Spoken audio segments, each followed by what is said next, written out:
সম্প্রতি বাংলাদেশের অন্তর্বর্তীকালীন সরকার ভারতকে অনুরোধ জানিয়েছে হাসিনাকে দেশে ফেরত পাঠানোর জন্য। জিনিসটা খুবই ইন্টারেস্টিং ইন দি সেন্স, যদিও প্রসেসটা খুবই লেংদি। ইভেন যদি ভারত কনসিডারও করে পুরোটা আইনি প্রক্রিয়া যতদিনে ফেরত পাঠাবে বা পাঠানোর প্রক্রিয়া শুরু হবে, that will take very long time, কারণ এক্সট্রাডিশন সবসময় অনেক লম্বা টাইম লাগে সব দেশেই। বছরও লেগে যেতে পারে, 2-1 বছর। ততদিনে অন্তর্বর্তীকালীন সরকার ক্ষমতায় থাকবে কিনা তারও কোনো গ্যারান্টি নেই। বাট একটা মজার জিনিস হচ্ছে যে হাসিনাকে ফেরত চাওয়ায় কয়েকটা জিনিস ঘটবে। সেটা হচ্ছে ভারত একটু চাপের মধ্যে পড়বে। ধরেন পাঠাবো না বললেও যেমন ইন্টারন্যাশনাল কমিউনিটির কাছে একটু নিজের ইমেজ নষ্ট হবে। আবার পাঠাবো বললে যে সমস্ত ছোটোখাটো স্বৈরশাসকদেরকে ওরা প্যাট্রোনাইজ করে যায়, তাদের কাছে আবার নিজেদের যে অ্যাকসেপ্টেন্স বা ফেভার যেটা ওরা সবসময় পেত সেটা নষ্ট হবে, কারণ ওদের উপর আর সেরকম আস্থা থাকবে না। প্লাস 3 নাম্বার হচ্ছে আমাদের দেশে এখনও হাসিনার যে সমস্ত দোসররা রয়ে গেছে, আর্মি থেকে প্রেসিডেন্ট থেকে আরও অ্যাডমিনিস্ট্রেশনের সব জায়গায়। তা হাসিনাকে ফেরত আনলে হাসিনার কে যদি বিচার শুরু করে তখন ক্যাচো ঘুরতে তো সব বাইর হবে, ছোট সাপ না বড় সাপ সবই বের হবে। তো সেটা কেউ চাইবে না।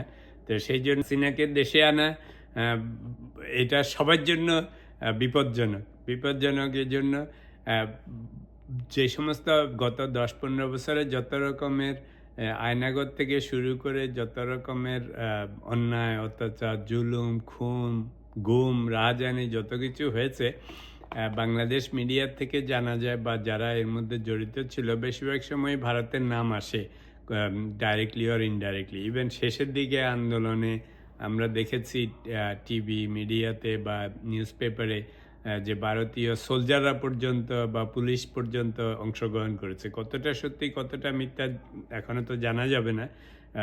Hasina is the only person who can actually verify and validate. হাসিনার মুখ দিয়ে যেটা বের হবে সেটা ডেফিনেটলি ফাইনাল ওয়ার্ড হবে, কারণ এত কিছু যা কিছু ঘটেছে এই সব কিছুর একজন হোতা ছিল হাসিনা, যে কিনা সব জানতো, রাইট?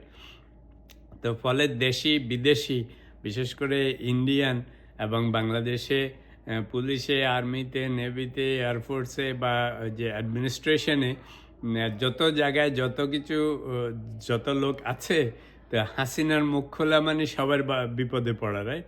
ইভেন আমাদের যে বর্তমান আর্মি চিফরা সহ যতজন আছে, প্রেসিডেন্টের যত লোকজন আছে, তো এরা তো এখনও ফুল টাইম ক্ষমতাই আছে।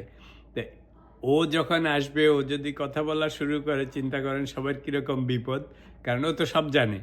তো সেই জন্য আমার কাছে মনে হচ্ছে হাসিনার এক্সট্রাডিশনটা চাওয়া এখন অনেকটা স্টান্টের মতো, টু বি অনেস্ট।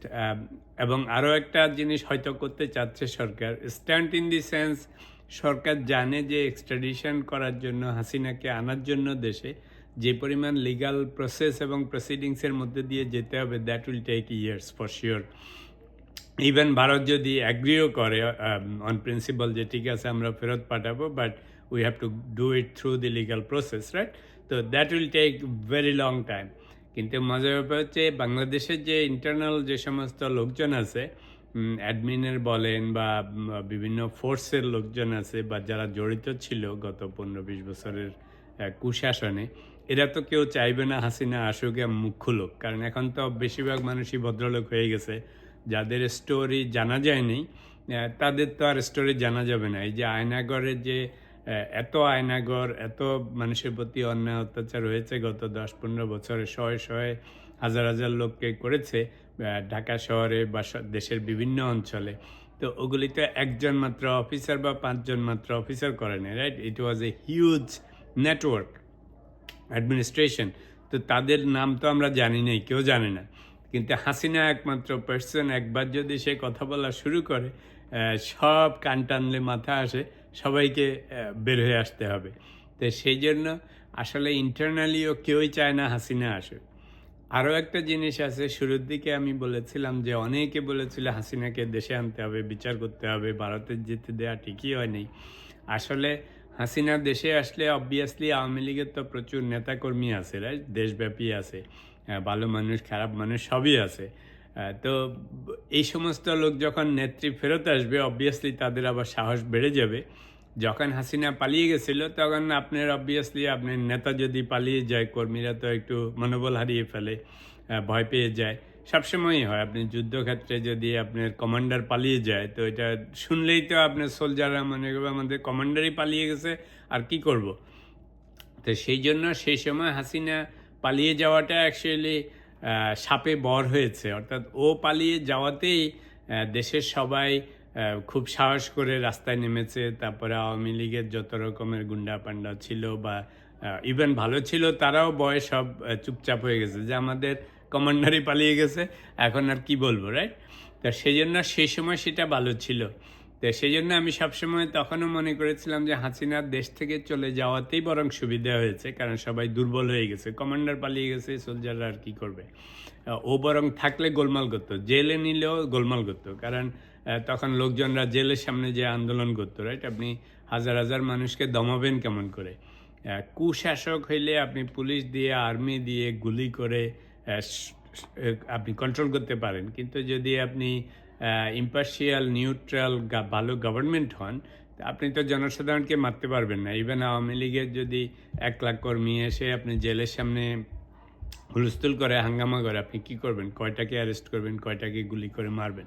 তো সেই জন্য আমার সবসময় মনে হচ্ছিল যে সেই সময় হাসিনার দেশ থেকে পালিয়ে যাওয়াটাই শাপে বধ ছিল। তা এখন সবচেয়ে ইন্টারেস্টিং জিনিস হচ্ছে ইউনূস সরকার এখন অবশ্য একদিকে এই স্ট্যান্ডবাজিটা ভালোই হয়েছে, যে হাসিনাকে ফেরত পাঠাও। তো এতে ভারতকে যেমন একটু চাপের মধ্যে রাখা যাবে, হাসিনাকেও একটু চাপের মধ্যে রাখা যাবে। হাসিনা তো ওখানে বসে বসে সত্যি মিথ্যা জানি না, আজকাল তো মিডিয়াতে সব ফেকও হতে পারে, গলাও চেঞ্জ করা যায়, যদিও সব হাসিনার নামে অডিও ভিডিও নানা রকম জিনিস আসতেছে। তো মজার ব্যাপার হচ্ছে যে হাসিনাও একটু চাপের মধ্যে থাকবে, যে বেশি মস্তানি করলে হয়তো ওই যে এক্সট্রাডাইট করতে বলছে ওটা একটু এক্সপিডাইট করে ফেলবে, তখন তো আবার দেশে নিয়ে ঝুলাই দেয় কিনা ঠিক নেই, কারণ এই সময় তো ঝুলানোর সময়। তো সেই জন্য ও একটু কন্ট্রোল হবে, ভারতও একটু চাপের মধ্যে পড়ে যাবে। আবার ভারত নিজেও হাসিনাকে বলবে যে বাবা তুমি একটু কথাবার্তা কম বলো, নাহলে কিন্তু কান ধরে পাঠিয়ে দিতে হবে, আমাদের তো নিজেদের ইজ্জত বাঁচাইতে হবে, কেমন না? ওরা তো একটা বড় রাষ্ট্র, আপনার একটা বড় সুশীল রাষ্ট্র হিসাবে থাকতে গেলে পছন্দ হোক বা না হোক আপনাকে ভদ্রলোক সেজে থাকতে হবে ইন্টারন্যাশনাল কমিউনিটির সামনে। তো সেটা ভারত তাদের ইমেজ নষ্ট করতে চাইবে না। তো সেই জন্য হাসিনার যারা ক্লোজ অ্যালাইজ আছে, ইনক্লুডিং হার সান জয়, যারা বসে বসে কানাডা, আমেরিকা, ইন্ডিয়া থেকে নানা রকম বক্তৃতা বিবৃতি দিচ্ছে উস্কানিমূলক, এগুলি একটু কন্ট্রোল হবে, কারণ মনে করবে যে এখন যত উস্কানি দিব আমাদের প্রত্যেকের নামই আবার লিস্টে উঠে যাবে, কেমন না? তো এটা একটা ভালো বুদ্ধি হয়েছে। ভারতকে কন্ট্রোল, এক ডিলে বহু পাখি মারা হচ্ছে, ভারতকে কন্ট্রোলে রাখা যাচ্ছে, এই হাসিনাকে কন্ট্রোল করা যাবে, তার ক্লোজ অ্যালাইজদেরকে কন্ট্রোল করা যাবে। এদিকে বাংলাদেশে যারা হাসিনার দোসর বা আগে যত আকাম কুকামের সাথে জড়িত ছিল, এরা সবাই মহা টেনশনে পড়ে যাবে যে হাসিনা ম্যাডাম আসা মানেই হচ্ছে যে ও যদি প্যান্ডোরাস বক্স খোলে তো তা আমাদের এই যতজন এই সময় আকাম কুকামে জড়িত ছিলাম সবগুলির নাম বেরিয়ে যাবে। কারণ হাসিনার মুখ থেকে বের হবে তো আর ছোটোখাটোগুলির নাম বের হবে না, নাম বের হবে বড় বড়গুলির, রাইট? সেটা প্রশাসনে হোক, আর্ম ফোর্সে হোক, পুলিশ প্রশাসনে হোক, বা অন্যান্য জায়গায় যারা আছে দেশি বিদেশি, তো সব হোমরা চোমরাদের নাম বের হবে হাসিনার মুখ থেকে, এবং সেটা হবে ডেঞ্জারাস। তো সেই জন্য আসলে সত্যিকার অর্থে এই বর্তমান সিচুয়েশনে হাসিনার দেশে আসা কোনোভাবে দেশি মানুষরাও চাইবে না। ভারতও বিপদে, হাসিনাও বিপদে, দেশি মানুষরাও বিপদে, বিশেষ করে তার দোসররা। আর যারা মানে বিপক্ষে, তারাও আসলে খুব বেশি চায় না। এই ডক্টর ইউনূসরাও আপনার এরকম একটা গোক্র সাপকে মাথার সামনে এনে বসাতে চাইবে না। এখন যেমন ও নাই দেখে সবাই খুব মস্তানি করতেছে, মজা করতেছে, কারণ এই সমস্ত লোকজন সাথে থাকলেও ঘর ভারী হয়ে যায়, বুঝছেন তো? এগুলি ইনভিজিবল পার্সনের মতো। আপনি সাংঘাতিক ক্রিমিনাল লোকের আশেপাশে কেউ বেশিক্ষণ থাকতে চায় না, বিকজ ইউ ডোন্ট নো যে কখন কি করে বসে করে ফেলবে। তা আমার ধারণা, যেহেতু হাসিনারা ভারতে বসে বসে নানা রকম উস্কানিমূলক কথা বলতেছিল কিছুদিন ধরে, হাসিনার ছেলে বলতেছে, তার দোসররা বলতেছে। তো সরকার এখন হিসাব করে দেখেছে যে আসলে যদি ভারতের কাছে চেয়ে বসি যে ওকে আমাদের দেশে ফেরত পাঠাও, তাহলে এই স্ট্যান্ডটা খুব কাজে লাগবে। এক ডিলে বহু পাখি মারা হবে। আসবেও না, দিবেও না, লিগ্যাল প্রসেসে পড়ে থাকবে। এদিকে অন্যদের মুখও বন্ধ করা যাবে, ওর মুখ বন্ধ করা যাবে। আবার দেশে যারা চাচ্ছে হাসিনা ফেরত আসুক, তাদেরকেও সন্তুষ্ট করা হবে।